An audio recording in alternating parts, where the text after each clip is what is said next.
Bienvenidos a Primum Gradus, tu podcast de historia y humanidades en general. Os habla Ricardo Silvestre, @RicardFerestec en Twitter. Os recuerdo que el Twitter específico del programa es @Primum Gradus. Nos podéis encontrar en iVoox, por supuesto, en la radio de la historia.com, en Spotify, etcétera, etcétera, etcétera. Además tenemos un grupo para el que le gusten estas cosas de Telegram, donde podrás dejar tu opinión, incluso tus notas de voz. Pues eso, buscas Primum Gradus en Telegram, entre paréntesis grupo, y ahí puedes comunicarte. Si no te gusta esa forma de comunicación, siempre tienes el mail del programa, primumgradus@gmail.com. Y después de este repaso a los medios para entrar en contacto, bueno, pues paso a deciros que este programa no lo voy a hacer yo solo. Bueno, prácticamente me lo van a hacer. Del otro lado del éter internautico está Fernando. ¿Qué tal, Fernando? Muy bien, Ricardo. ¿Y tú cómo estás? Pues fantástico. Hoy traemos un tema de la Segunda Guerra Mundial, que es una cosa que no sé si hemos tocado alguna vez aquí. Creo que en el de folclore conspiranoico tratamos un poco de refilón, algo de... sí, también cuando hablamos de Ford, bueno, sí, alguna vez hemos tocado un poquito. De Ford, sí, pero muy de refilón. No es nuestro tema, aunque es un tema que atrae mucho a la gente, pero bueno. Pero vamos a tener un tema muy concreto, ¿verdad? El oro sí. Vamos a tratar de la evacuación. Vamos a tratar el tema de la salvación de la evacuación del Tesoro Nacional polaco, incluyendo el oro de Polonia. Porque no solo había oro, había más cosas, ¿no? Había unos tapices interesantes, ¿verdad? Una Biblia de Gutenberg, unos tapices, la espada de la coronación, varios tesoros nacionales y, lo importante, 100 toneladas de oro. 100 toneladas de oro. Bueno, 80 toneladas de oro, pero... ¿Que 20 son la comisión o qué? No, es que aparte, o sea, se evacuaron 80, pero por ejemplo las reservas que fueron devueltas en esta operación se evacuaron 80, pero al final de la historia contaremos que han vuelto a Polonia 100 toneladas, con lo cual tuvo que haber otra operación, pero bueno, eso ya son historias del gobierno polaco en el exilio. En esta operación fueron 80 toneladas y los tesoros. Bueno, vamos a decir que Fernando tiene mucha información, etcétera, etcétera, pero hemos convenido antes de empezar el programa que vamos a evitar dar la lista de presidentes polacos en el exilio, entre otras cosas porque los nombres son un auténtico trabalenguas que lo vamos a decir mal sí o sí, ¿verdad? Y además creo que aportan poco, es que son nombres que tal como los oyes se te olvidan, así que vamos a ir a lo esencial y también yendo a lo esencial quizás hacer un pequeño resumen de cómo era la economía nazi, así en 4 pinceladas, en 3 minutos, es decir, un resumen que no... Es decir, claro, sí. Lo que vamos a hacer es un cliffhanger para un próximo programa de la economía nazi en profundidad. ¿Cliffhanger? ¿Qué es esto? Esto es cuando tú dejas una pildorita como cebo para dejar a la gente interesada para un futuro programa o un futuro episodio. Bueno, pues nada, hablaremos brevemente... Bueno, empezamos ya. El milagro económico alemán, ¿verdad? Exacto, esto del oro polaco y sus consecuencias entra dentro del milagro económico nazi, que es un programa que de verdad lo abordaremos con más seriedad y con más profundidad más adelante, pero en resumen, por dejarlo muy somero, siempre se ha dicho que los nazis consiguieron un milagro económico brutal. Por dejarlo muy concentrado, lo que pasó es que en la economía nazi se centró en utilizar ciertas emisiones de bonos para concentrar ciertos recursos en una parte de su economía, en la economía de guerra. Esta economía de guerra se concentró en una expansión que todos conocemos y tesoros como este eran vitales para mantener ese mecanismo de crecimiento económico y de expansión que se basaba simplemente en una cosa, en trabajo esclavo y depredación. O sea que era una carrera hacia adelante a robar a los países del vecino y usar sus obreros de forma gratuita, ¿verdad? Exacto. Porque sin todo el oro que se incautó y sin todo lo que se incautó en los países ocupados, la economía nazi no habría tenido un desarrollo sostenible. O sea, era ir a la guerra sí o sí para sostener el sistema. Sí, el sistema se basa...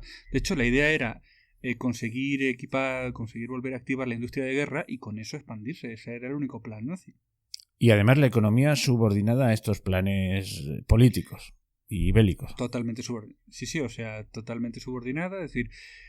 Ya lo hablaremos en el programa de qué era, si era... Porque siempre aquí, como hay dos escuelas enfrentadas, pues era socialismo, era capitalismo de Estado. Cuando los industriales siguen las directrices del Estado, ¿qué es? porque hay industriales, pero sigue las directrices del Estado. Eso da para un análisis más profundo. Entonces, ¿había directrices del Estado? Sí. ¿Había magnates? Sí. Ya cada uno que lo llame como quiera. Muy bien. Pues vamos ahora a centrarnos en lo del oro, bueno, o los tesoros de Varsovia. Bueno, empieza la narración, porque yo no sé casi nada. Claro. A ver, esto es la evacuación del Tesoro Nacional Polaco. Hay que recordar que estamos en 1939. Estamos en plena ofensiva alemana, los alemanes han cruzado la frontera y es evidente que en una semana van a llegar a Varsovia. Es evidente que la situación es indefendible, es decir, con lo cual, y aparte, se tenían informes de inteligencia que reportaban que los soviéticos, con los cuales los polacos han tenido una guerra terrible justo en los años 20, que eso no se cuenta, pero los polacos tuvieron que defenderse de una invasión soviética. Bueno, y perdona que te interrumpa, y además Hitler, el famoso pacto Ribbentrop-Molotov era partirse Polonia, y bueno, y de hecho lo hicieron, o sea que...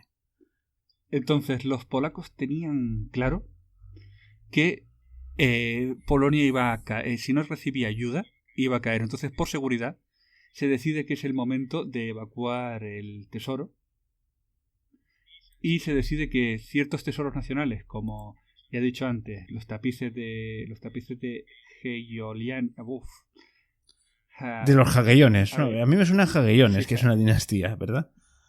Sí, los tapices de los Jagellones, la espada de la coronación, los fondos los fondos incluyendo la biblioteca de Gans, los fondos de la Biblioteca Nacional, en fin, una gran cantidad de los tesoros nacionales y las toneladas de oro van a salir hacia Francia, hacia Rumanía y todo con destino a Inglaterra para ser resguardado en Canadá. Que bueno, eso vendrá después.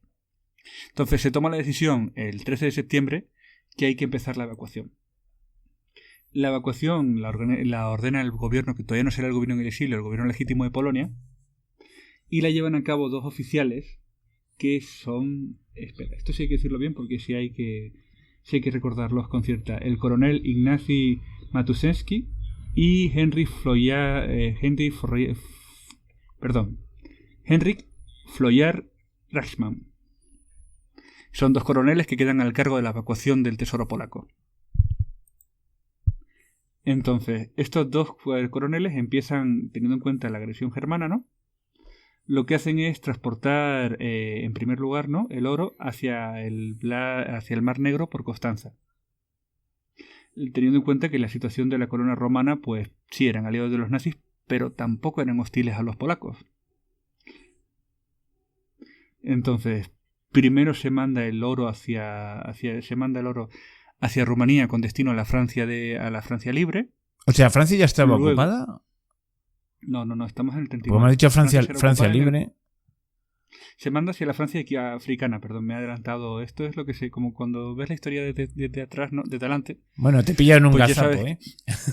Claro, sí, ha sido un gazapo porque Francia no está ocupada, se manda hacia la Francia africana, que es aliada, que será lo que permitirá que el tesoro no sea incautado por los nazis, que ese tesoro va a estar durante bastante tiempo en el noroeste africano, es decir, hasta que pueda embarcar hacia Canadá. Entonces, gran parte del tesoro, una parte sale directamente, perdón, me he liado, estoy adelantando actos. Todo el tesoro sale hacia la Francia metropolitana, que será ocupada, con lo cual tendrá que quedarse en el norte de África, ¿no? Todo el tesoro sale por el Mar Negro hacia Francia. ¿Qué pasa? La guerra se tuerce. Hay un momento en que el tesoro se queda durante los años 41, 42, 43 detenido en África, bajo la custodia de lo que serán de las autoridades, ahora sí, de la Francia libre, porque el tesoro se evacúa en el 39, sale rumbo a Francia, pero la situación de guerra no permite enviarlo a la Francia metropolitana ni a Inglaterra. Caramba. Oye, una pregunta, perdona que te interrumpa. ¿Y nadie en ese tiempo tiene la tentación de meter ahí la zarpa? Sí, ahí, en parte sí, pero ten en cuenta que teóricamente la Francia libre sigue siendo aliada del gobierno polaco en exilio. Ok. Y hay una cosa que sí he leído en todos los reportes sobre el gobierno polaco en el exilio, no sé si es propaganda, pero todo esto es posible gracias a la enorme integridad de todos los que llevaron este asunto hasta los 90. Hombre, es que a mí me sorprende. O sea, es que tantos millones, no sé, alguien dice, hombre, un poquito en el bolsillo no se va a notar. Si hay 80 toneladas de oro, pues un kilito para mí. Yo te digo, yo he leído que lo que yo he leído es que en los 90, y bueno, en los 90 se les devolvió la titularidad, y hace muy poco se devolvió el oro físico, que llegó del Banco de Inglaterra a Polonia, pero esta operación habla de 80 toneladas y a Polonia han vuelto 100 toneladas, con lo cual la integridad de los funcionarios polacos que han llevado esto en el exilio es casi indiscutible. Y por cierto, perdona, o a lo mejor adelanto acontecimiento, en el exilio y cuando, digamos, imperaba el comunismo en Polonia, estos señores seguían guardándolo, pero ¿cómo era esto? Seguían guardándolo en Canadá, seguían teniendo el fideicomiso, seguían teniendo la propiedad y tenían muy claro que hasta que Polonia no volviera a la democracia, un gobierno libre, las toneladas de oro y los tesoros nacionales no volverían. Oye, pues realmente son unas personas encomiables. Entonces, los 5 presidentes polacos en el exilio mantuvieron esto. Y bueno, también tenían un comité para la extracción de polacos, o sea, mantuvieron una actividad bastante fuerte y una postura bastante fuerte durante todos esos 50 años hasta que la democracia volvió a Polonia y ya el último presidente polaco reconoció las primeras elecciones libres y ya todo lo que era propiedad del gobierno en el exilio volvió al gobierno legítimo de Polonia. Caramba, igual que el oro del Banco de España. Pero es que... No, lo digo por el resultado final. Sí. Claro, pero es que esto es muy distinto. Es decir, se le envió o sea, el oro polaco estuvo custodiado por gente íntegra y el oro español, pues, ¿qué vamos a decir? Que la gente, que nuestros oyentes no sepan. Entonces, el oro y los tesoros. Porque, por ejemplo, otro día podríamos hacer otro programa de lo que costó que muchos tesoros nacionales españoles volvieran del exilio. Que al final se tuvieron que devolver. Uh-huh. Pero me refiero, esto no solo pasó con Polonia, pasó con muchos países y hay tesoros nacionales que no han vuelto a ciertos países. Entonces, la historia esta que estaba muy interesante, yo esta historia la cuento porque escuchando un programa de historia oí hablar del oro polaco y de cómo el oro polaco había llegado a Tombuctú. ¿Tombuctú? El oro polaco nunca... ¿Por dónde cae eso? Eso cae en Mali. Ostras. El oro polaco jamás llegó a Tombuctú, pero sí que había un enlace del gobierno libre en Tombuctú del gobierno polaco porque la red de espías, la red de personal del gobierno polaco era impresionante. Entonces, y con unas personas con una porque los polacos tienen ese punto nacionalista y tenían una visión y una dedicación excepcional. Y no solo cumplían con sus trabajos, sino también que cumplían con lo que querían que era su deber.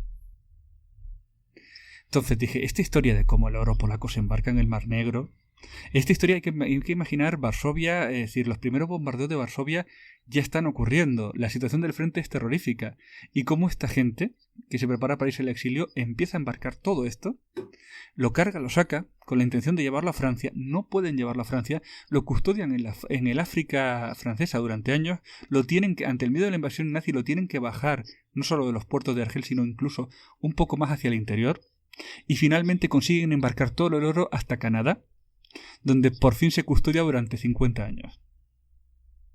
Ya. Entonces yo dije, esta historia es llena de espías, llena de... Y sobre todo me evocó esa imagen de imaginarse esa Varsovia que es con ese ambiente de derrota total en el que la tragedia se ve venir. Pues me pareció que era una historia digna de contarse. O sea, mientras los alemanes están bombardeando, pero a saco, Varsovia, ellos huyendo. No huyendo cobardemente, precisamente, sino con... No, el plan viene del 18, que es otra cosa que me he olvidado de contar, porque esto ya estaba entre los planes de contingencia del gobierno polaco que sabían que ante una guerra total tal vez no podrían resistir. Entonces, si veían que la guerra podía ser perdida, tenían ciertos planes de contingencia tanto para los soviéticos como para los alemanes, para mantener un gobierno en el exilio y salvar los tesoros de Polonia, dejándolos a salvo con sus aliados. Lo que nunca pudieron planear es que Francia al año siguiente caería en un mes. O sea, lo tenían planeado desde el final de la Primera Guerra Mundial. Sí, desde que Polonia volvió a ser independiente, tenían planeado, este plan de contingencia existía. Sí, los polacos eran perfectamente conscientes, el gobierno polaco, y sobre todo hay un programa de la tertulia maravilloso de la guerra polaco-soviética, este primer ministro que fue a morir al campo de batalla y salió victorioso, es quien articula todo esto y quien es el verdadero padre de la Polonia moderna, es quien tenía muy claro, por su experiencia bélica, que Polonia no podía resistir sola ni un embate alemán ni un embate soviético, y uno doble tampoco. Así que, siendo consciente de dónde estaba y lo que venía, sí realizaron él y su gobierno varios planes de contingencia, y sí los siguientes gobiernos mantuvieron esos planes de contingencia y esos totalmente realistas de la situación y de la capacidad polaca, porque también siempre se nos ha puesto a los polacos la carga de la caballería polaca, siempre se nos ha puesto como unos auténticos inútiles, y no es cierto. Es decir, eran muy pocos, era un país reciente, y esta historia y otras muchas historias que hay del gobierno en el exilio, la resistencia, demuestra que es un país que, con lo poquísimo que tenía, con la horrible situación geoestratégica que tenía, pudo resistir, y que sí ha existido gracias a la determinación de su gente, que es, yo creo, que casi única en el planeta. Pues sí, bueno, y siguen yendo un poquito a su aire, ¿eh? En determinadas cosas no se doblegan fácilmente. Cuando te invaden por dos frentes y te hacen desaparecer por 200 años, eso marca un poco el carácter. Sí, sí. Y, por cierto, lo de la carga de la caballería contra los tanques, parece ser, no lo estoy a fondo, que no eran tan idiotas como para hacer una carga de caballería contra los Panzer. Que ahí está contado de una manera un poco novelada.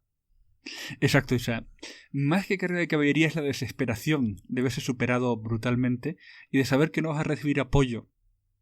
Porque hay una cosa que aquí no se cuenta, pero ¿y cuando los soviéticos declaran la guerra a Polonia?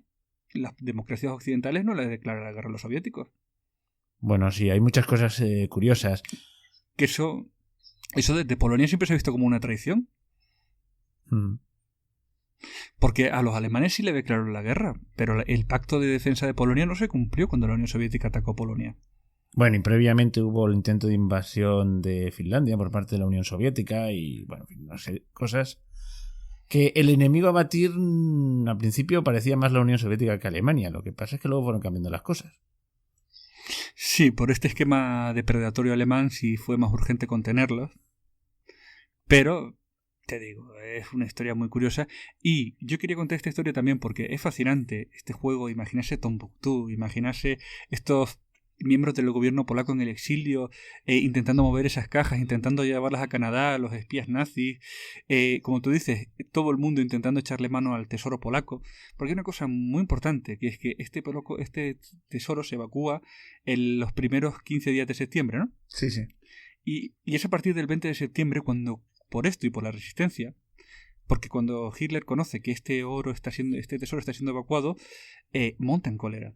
Y es por esta evacuación y por esta resistencia cuando se empieza la campaña de bombardeo brutal sobre Varsovia, como represalia por todas estas acciones de resistencia y como represalia por todas estas acciones para mantener cierta lucha, cierto espíritu que al gobierno nazi, pues los nazis hasta ahora habían tenido una expansión muy suave. Habían anexionado Austria sin resistencia, los Sudetes sin resistencia, Checoslovaquia sin resistencia, y este punto de rebeldía y de combatirles, aunque no fuera militarmente, sí genera en los jerarcas nazis una reacción muy virulenta. Que también es uno de los motivos por que los franceses tendieron a rendirse toda la guerra, como se les acusa, porque vieron lo que pasó con la resistencia polaca. Porque quiero recordar que los polacos siempre resisten y siempre son aplastados implacablemente. Bueno, no sé si has acabado ya el tema y podías recomendar algún... Bueno, me has dicho que hay una bibliografía especial y curiosa. Hay una bibliografía maravillosa, ¿no? Que la colgaremos en la página, que mezcla parte de cómic y parte de historia, que te va explicando punto a punto cómo se carga, te muestra cada recibí, cada albarán, cada personaje implicado, te cuenta cómo sale el oro por el Mar Negro, cómo llega a la Francia ocupada, cómo se embarca hacia Canadá. Y al final se dan los agradecimientos a todos los personajes que han participado en esta historia. Eso sería para un monográfico de 4 horas, ir contando quién es quién es cuál, pero está. Y a quien le interese a quien le interese esta historia, lo podrá encontrar en el grupo de Telegram o supongo que también en las redes del programa. Sí, ¿no? en iVoox hay un... ¿Cómo se llama? ¿Cómo se llama la pestañita esta? Espera, que lo voy a mirar, nunca me acuerdo. La de comunidad. La de comunidad, y también en el blog también lo colgaré. Exacto. Es un link, ¿no? Es una historia que... Sí, te digo, y se abre en PDF y se puede descargar o ver directamente en la web.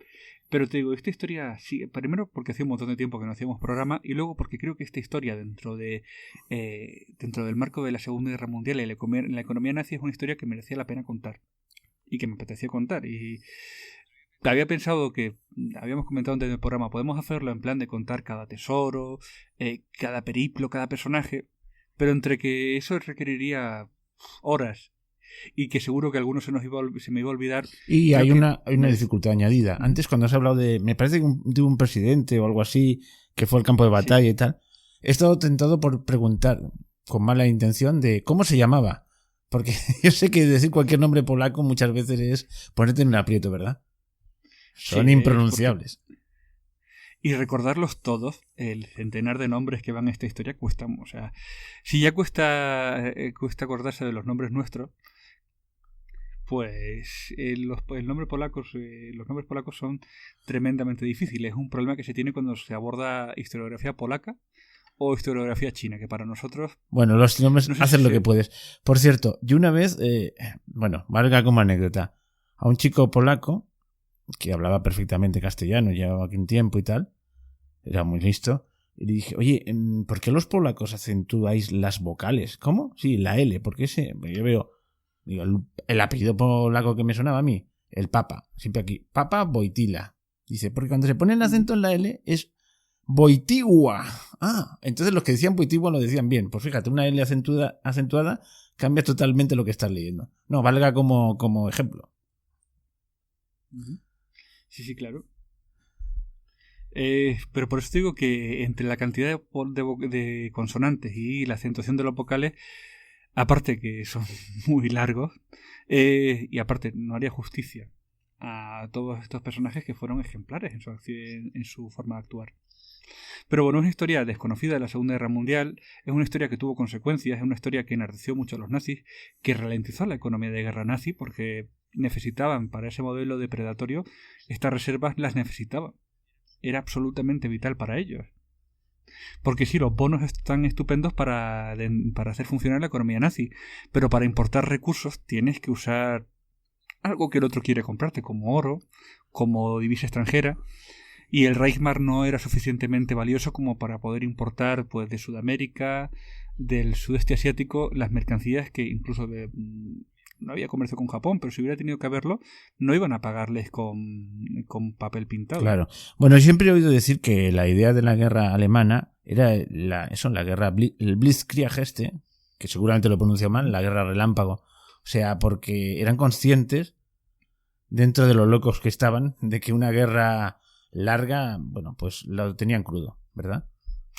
Geoestratégicamente era imposible, es decir, no tenían los recursos, no habían recuperado, la economía alemana no había recuperado sus niveles previos a la Primera Guerra Mundial, y si ya se había demostrado en la Primera Guerra Mundial que una guerra de desgaste la iban a perder, y tenían una situación encomiable al comienzo de la Primera Guerra Mundial, en la situación que tenían en el 39 era evidente que una guerra de desgaste la podían perder en un año o dos, como se vio cuando entraron en esa fase. Bueno, pero ya, la economía alemana para otro programa, ¿no? Sí, exacto. La economía alemana y por qué acabaron bombardeando salvajemente Varsovia por resistir y por quitarles su oro, como pensaban que era... Porque en serio pensaban que era su oro. Eso será para otro programa. Y cómo al final, pues sí, curiosamente, consiguieron que más o menos funcionara. Aunque bueno, como hemos hablado en el previo, fue una huida hacia adelante. Una vez le escuché a un conocido que decía que en la economía alemana era como un drogadicto, como un cocainómano, que va a 150, que está a punto de tener una sobredosis y va a 150 por hora con un descapotable y se estrella contra un árbol. Si te estrellas contra un árbol, las consecuencias de la sobredosis no se notan. Claro.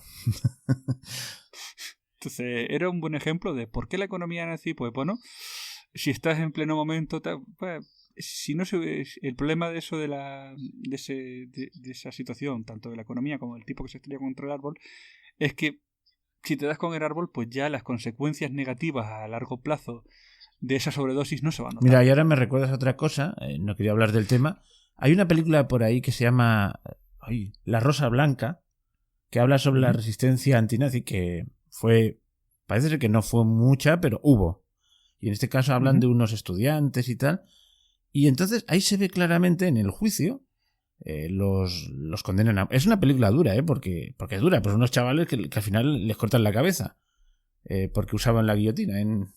Bueno, pues en el juicio, que es un juicio totalmente amañado, se ve en la película, el juez les echa en cara de que mientras hay gente que está luchando en los frentes de batalla, ellos están ahí tranquilamente estudiando, gozando.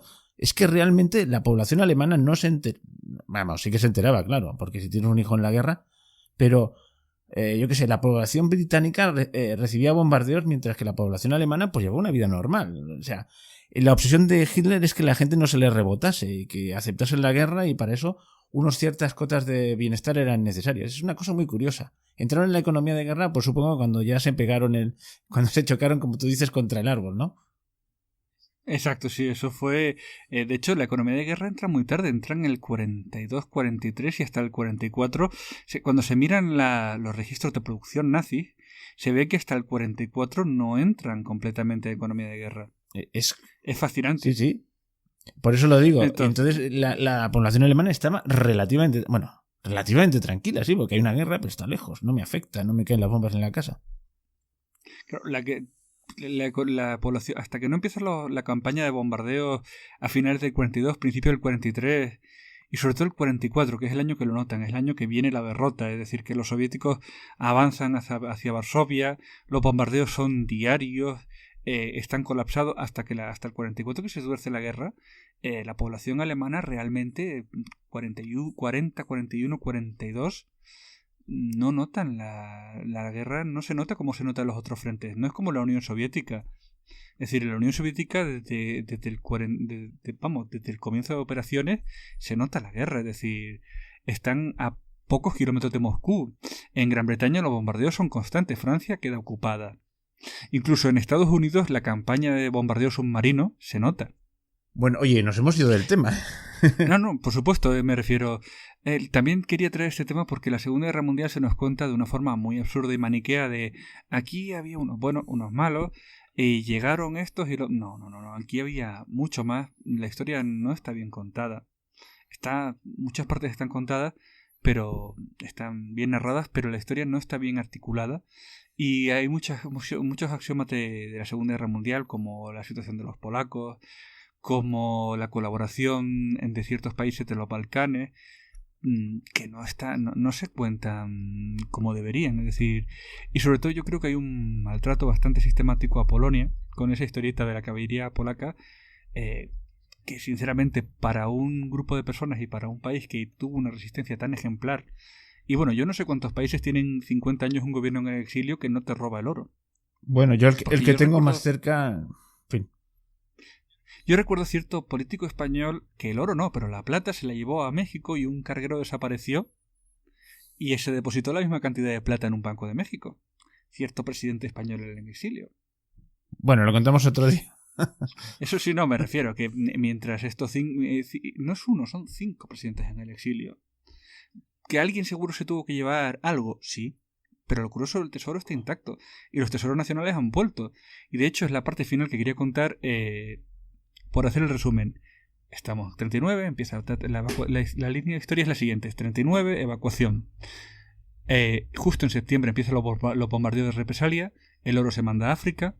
El oro se manda a Canadá, se deposita en el Banco de Inglaterra y durante 50 años, durante 70 años, el oro está en el Banco de Inglaterra sin titularidad del gobierno polaco. Cuando vuelve el gobierno polaco democrático y el último presidente les entrega el testigo, vuelven a ser titulares y creo que en 2018, el oro polaco vuelve físicamente a Polonia, después de todo ese periplo.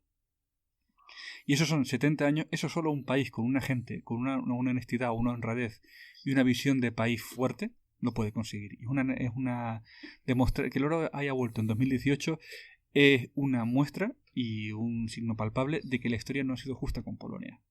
Bueno, pues aquí le hacemos justicia. Y si no hay nada más que contar, para no alargarnos más innecesariamente, pues nos despedimos. ¿Te parece? Nos despedimos, dejamos preparada la semilla del próximo programa. Y le digo a quien le ha interesado que investigue, que busque, que lea la historia de los gobiernos polacos en el exilio, que busque un poco de historia de Polonia, que es interesante y que es un país que se ha menospreciado y abandonado mucho, y es mucho más fundamental de lo que creemos en la historia de Europa Occidental. Bueno, y oye, y antes de despedirme ya definitivamente, animar a la gente a dos cosas. Uno, a que se apunte, si le va el rollo, porque hay gente que apuntarme a un grupo de Telegram no, que me marea. Pero si a alguien le gusta, pues que se apunte, porque ahí puede, pues eso, puede dar sus opiniones. Y a mí me hacía mucha ilusión al principio, pero no está cuajando, de que la gente, pues, dejase mensajes que se pudiesen reproducir en el programa y hacer un programa que se llamase La Voz del Oyente, a ver si alguien se anima. Y luego, dicho esto, ya sabéis, Telegram, buscáis en Telegram, buscáis Primum Gradus entre paréntesis grupo, porque hay otro que no es grupo y simplemente hay colgo los programas, pero no podéis participar en el grupo. Y luego, pues otra cosa importante, bueno, importante, tampoco es tan importante porque yo no vivo de esto. Hombre, pues si alguien quiere colaborar también en iVoox, hay la posibilidad de hacerse como patrocinador, a partir de 1,5 € al mes. Vamos, esto es como el que pasa la bandeja después de tocar en la calle, ¿sabes? No hay más intención, simplemente para costear los gastos de mantenimiento y ya está, de eso se trata. Si alguien buenamente puede. Dice, yo solo puedo 2 meses, pues 2 meses. Vamos, pero vamos, lo principal sobre todo es lo de colaborar con el grupo. Y dicho esto, pues ya podemos decir adiós, ¿no? Sí, yo creo que sí, ya está todo dicho y como no vamos a hacer 5 horas de programa, pues está bien dejarlo aquí. Bueno, y poner un me gusta si os ha gustado. ¡Hasta luego! Hasta pronto.